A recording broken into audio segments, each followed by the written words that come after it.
आपने एकलव्य की कहानी सुनी है? सुनिए नहीं सुनी है? सुनी है। उसका अंगूठा काट दिया था, है ना? अग्निवीर आपने सुना है? सुना है? अच्छा, अग्निवीर आपको अच्छा लगता है? तो आज जब मैं यात्रा पे निकला, मुझे रास्ते पे अमरनाथ अग्निवीर मिले। जरा खड़े होना अमरनाथ। ये देखिए, ये हैं, ये अमरनाथ है, ये अग्निवीर था। ठीक है, अब मैं, अच्छा ठहर जाओ, मगर ये मैं पहले इसकी बात बताता हूं, फिर आपकी बताएंगे। तो ये अग्निवीर था। नहीं, खड़े रहो भैया। अब एक काम करो अमरनाथ, अपना हाथ दिखाओ, दूसरा वाला जहां कटा है, जहां चोट लगी है। हाँ, ये वाला दिखाओ, ये दिखाओ, ठीक से दिखाओ। ये है नरेंद्र मोदी का काम। अब आप पूछो क्या, ये आपको बताएंगे।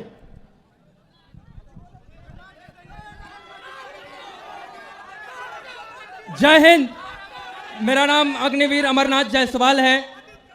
मेरी पोस्टिंग मीडियम रेजिमेंट में हुआ और पोखरण फील्ड फायरिंग रेंज में सेना का काम करते समय मेरा हाथ ब्लास्ट कर गया।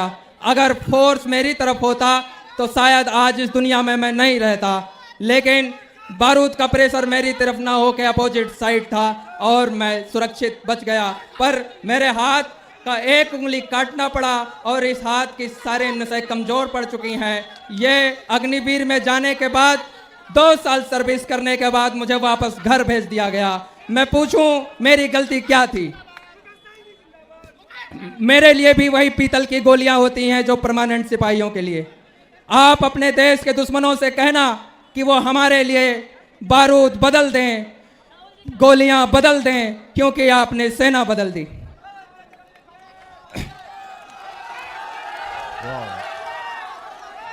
मैं अपने देश के लिए थोड़ा जो कुछ कुर्बानी दी, मैं अपने देश को एक संदेश देना चाहता हूं कि भारतीय सेना देश की नींव जब देश की मंचों पर चढ़ने लगे तो समझ लेना चाहिए कि हमारा देश कमजोर हो गया। और देश के प्रधानमंत्री को एक संकेत करना चाहता हूं कि आपके सचिव ने, आपके विशेष सलाहकार ने आपको यह सलाह नहीं दिया कि पागल, सेना और शेर नहीं छेड़े जाते, क्योंकि ये पलटवार करते हैं। और जब ये पलटवार करते हैं तो जॉर्ज की शासन समाप्त हो गया। जब ये पलटवार करते हैं तो अंग्रेज समाप्त हो गए। हम अपने सम्मान का बदला लेकर रहेंगे।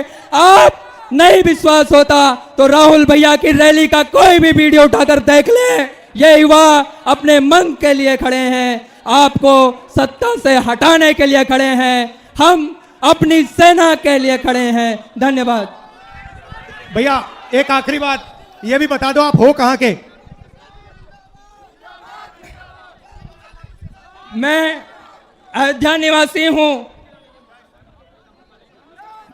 हम अयोध्यावासी अपने मर्यादा पुरुषोत्तम भगवान श्री राम को भैया कहकर संबोधित करते हैं।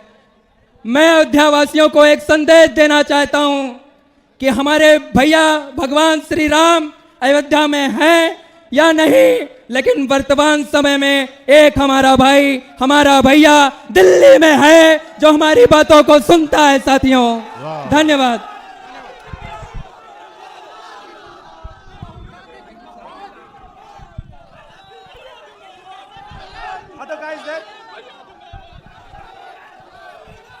तो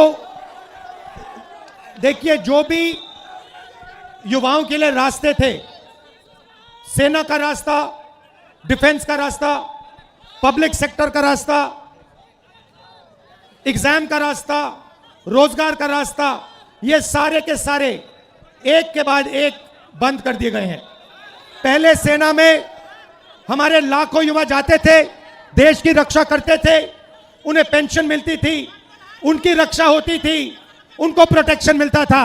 आज एक अग्निवीर का हाथ चला गया है, मगर उसको कोई मदद नहीं की जा रही है। उसे परे करके, हटाकर, लात मारकर घर भेज दिया गया है। दूसरी बात, आप बिहार में, भैया बोलने दीजिए, डिस्टर्ब मत कीजिए। बिहार में आप, भैया बोलने दीजिए, युवा एग्जाम लेते हो, महीनों के लिए आप पढ़ाई करते हो, क्यों? क्योंकि आप रोजगार चाहते हो। एग्जाम का दिन आता है, उससे पहले पेपर लीक होता है, अमीर लोगों को, कनेक्टेड लोगों को सवाल के जवाब मिल जाते हैं, वो पेपर को एस करते हैं और आप लोगों को हटा दिया जाता है। उसके बाद जो पेपर एग्जाम में पास भी हो जाते हैं, उनके लिए इस देश में, इस प्रदेश में रोजगार नहीं मिल सकता। छोटे व्यापारियों को खत्म किया, नोटबंदी की, अग्निवीर लागू किया, गलत कानून किसानों के लिए लाए। ये हो क्या रहा है? ये हिंदुस्तान के गरीब लोगों को खत्म करने का काम किया जा रहा है। अब आप देखिए, आजादी से पहले आपके पास कुछ नहीं था। जो छोटे कमजोर लोग थे, किसान थे, मजदूर थे, दलित थे, जिनको आज हम ओबीसी कहते हैं, ये थे, आपके पास कुछ नहीं था।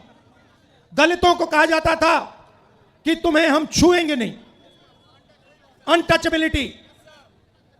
करोड़ों लोगों को हर रोज हिंदुस्तान में कहा जाता था कि तुम्हें हम छुएंगे नहीं। परछाई पड़ती थी तो कहते थे नहीं, परछाई तक नहीं पड़ सकती थी। जो ओबीसी कहलाते हैं, आपको दबाया जाता था। आप भूल गए हो, शायद आप भूल गए हो, मगर आजादी से पहले आपको दबाया जाता था, आपको मौका नहीं दिया जाता था।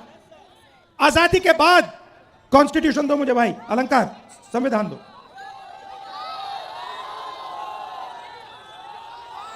आजादी के बाद यह आया, यह संविधान आया, और इसमें लिखा है कि हिंदुस्तान के सब लोग एक जैसे हैं।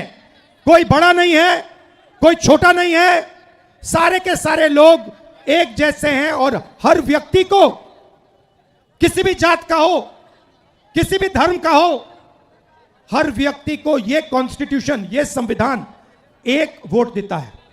2 नहीं देता, 3 नहीं देता, आधा नहीं देता, 1 वोट देता है। 1 मैन 1 वोट, 1 वुमन 1 वोट। अब नरेंद्र मोदी जी और इलेक्शन कमीशन मिलकर आपसे आपका वोट छीन रहे हैं, चोरी कर रहे हैं, संविधान पर आक्रमण कर रहे हैं। यह संविधान अंबेडकर जी के खून पसीने से बना, महात्मा गांधी, जवाहरलाल नेहरू, सरदार पटेल, सुभाष चंद्र बोस, इनके खून से बना है। और नरेंद्र मोदी और इलेक्शन कमिश्नर मिलकर आपका वोट आपसे चोरी कर रहे हैं। क्यों चोरी कर रहे हैं? क्योंकि वो जानते हैं कि आपकी शक्ति, आपकी आवाज इस संविधान में है, और आपकी आवाज, आपकी शक्ति वोट से सुनाई देती है। आप देखिए, यहां पे इन्होंने लाइट ऑफ कर दी, लाइट काट दी, देखा आपने? लाइट काट दी, मगर ये सोचते हैं कि लाइट काटने से आवाज बंद हो जाती है। आवाज नहीं बंद होती, आवाज अंधेरे में सुनाई देती है। और इसीलिए ये आपकी आवाज को बंद करने की कोशिश कर रहे हैं, कह रहे हैं कि भैया आपका जो हक है, जो वोट है, वो आपसे ले लेंगे।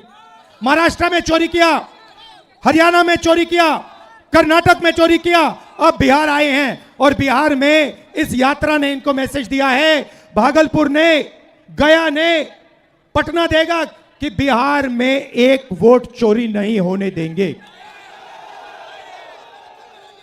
1 वोट चोरी नहीं होने देंगे। आज मेरे पास एक व्यक्ति आया, मुझे वोटर कार्ड दिखाता है, कहता है राहुल जी, मैंने लोकसभा चुनाव में वोट किया है, मैंने लोकसभा चुनाव में वोट किया है, और अब इलेक्शन कमीशन मुझे कह रहा है कि मेरा वोट काटा जा रहा है। मुझसे पूछ रहे हैं वो, मेरा वोट क्यों काटा? मैंने उनसे पूछा, भैया आपका नाम क्या है? नाम क्या है? नाम बताया, फिर मैंने कहा कौन सी पार्टी के लिए वोट करते हो? कहता कांग्रेस पार्टी। मैंने कहा समझ गए बात, क्यों काटा है आपका वोट? क्योंकि आप कांग्रेस पार्टी को वोट देते हो, आप आरजेडी को वोट देते हो, आप वीआईपी को वोट देते हो, आप सीपीआईएमएल को वोट देते हो, इसलिए आपका वोट काटा जा रहा है। सीधी सी बात है। तो मैसेज एक है, वोट चोर, गद्दी छोड़, वोट चोर, गद्दी छोड़, वोट चोर, गद्दी छोड़। और अब वोट चोर महाराज बिहार आए, आज गया गए, गया गए और कहते हैं एसआईआर की बात करते हैं। भाइयों और बहनों, एसआईआर की बात करते हैं।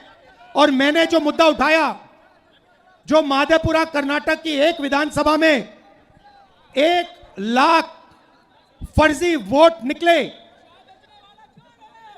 जिसके माध्यम से बीजेपी चुनाव जीती, उसके बारे में प्रधानमंत्री कुछ क्यों नहीं कहते हैं? हरियाणा के चुनाव के बारे में कुछ क्यों नहीं कहते? महाराष्ट्र के चुनाव के बारे में कुछ क्यों नहीं कहते? मणिपुर में जो हो रहा है उसके बारे में कुछ क्यों नहीं कहते? सच्चाई यह है भाइयों और बहनों कि इलेक्शन कमीशन और प्रधानमंत्री बीजेपी मिलकर लोकतंत्र को खत्म करने में लगे हैं, संविधान को मिटाने में लगे हैं और आपका वोट चोरी करते हैं। भाइयों और बहनों, आपने इस यात्रा में भाग लिया, इतनी शक्ति आपने, बिहार की युवा शक्ति आपने इस यात्रा में डाली। बारिश में, धूप में आप आए, आप हमारे साथ खड़े हुए, इसके लिए दिल से आपको धन्यवाद करता हूं। नमस्कार, जय हिंद, जय बिहार।